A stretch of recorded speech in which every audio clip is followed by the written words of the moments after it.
आपल्याला सगळ्यांना माहिती आहे की 22 जुलै हा अजितदादा यांचा वाढदिवस, परंतु आता दुर्दैवाने म्हणावं लागतं आहे की जन्मदिवस म्हणजे आपण जयंती म्हणतो.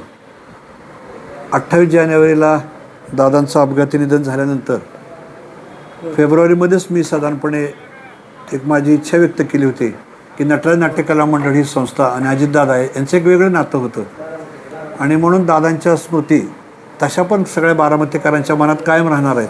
परंतु त्या प्रतिमेच्या रूपाने, कारण कला दालन या ठिकाणी त्यांचं प्रेम होतं, ही इमारत दादांनी करून दिली म्हणून दादांचा पूर्णाकृती पुतळा उभा करावा म्हणून हा निर्णय संस्थेने घेतला. त्या संदर्भात 10 फुटी उंच ब्रॉन्झचा पुतळाचं लोकार्पण आपण 23 तारखेला करणार आहेत.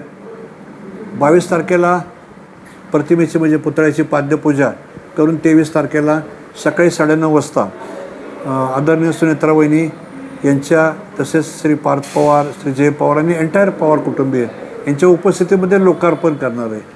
हा काय कार्यक्रम नाही आहे. साधारणपणे आपल्या ज्या भावना आहेत, आपलं जे नातं आहे दादांचं, जे निष्ठा आहे, श्रद्धा आहे, ह्या बारामतीकाराप्रती लोकार्पित त्यानिमित्ताने करतो आहे. कारण आज ज्या ठिकाणी जाऊन आपलं डोकं टेकावं असे कमी ठिकाणं आहेत आणि मी पाहतो आहे गेले 5-6 महिने की बारामतीकर येऊन या ठिकाणी नतमस्तक होतात दादांच्या प्रतिमेपुढं आणि तसंच त्या या ठिकाणी व्हावं आणि दादांच्या स्मृती चिरंतन असाव्यात म्हणून 23 तारखेला सकाळी 9:30 वाजता वहिनीसाहेब त्या ठिकाणी येतील. आपण सर्वधर्मीय प्रार्थना आणि पूजन आणि अभंगाचा थोडासा कार्यक्रम याच्या व्यतिरिक्त काय करणार नाही आहे. अनेक मान्यवरांना या ठिकाणी आपण निमंत्रित करतो आहे. सगळेजण यायच्यात, कारण दादांचा हा महाराष्ट्रातील पहिलाच पुतळा असल्यामुळे अनेकांना दादांच्या स्मृती आपलं असणारं प्रेम याच्या अनुषंगाने बारामतीमध्ये यायचं आहे. आणि मी आपल्या मीडियाच्या निमित्ताने पण विनंती करेन की सर्वांनी या प्रसंगी उपस्थित राहावं अशी साधारणपणे इच्छा आहे.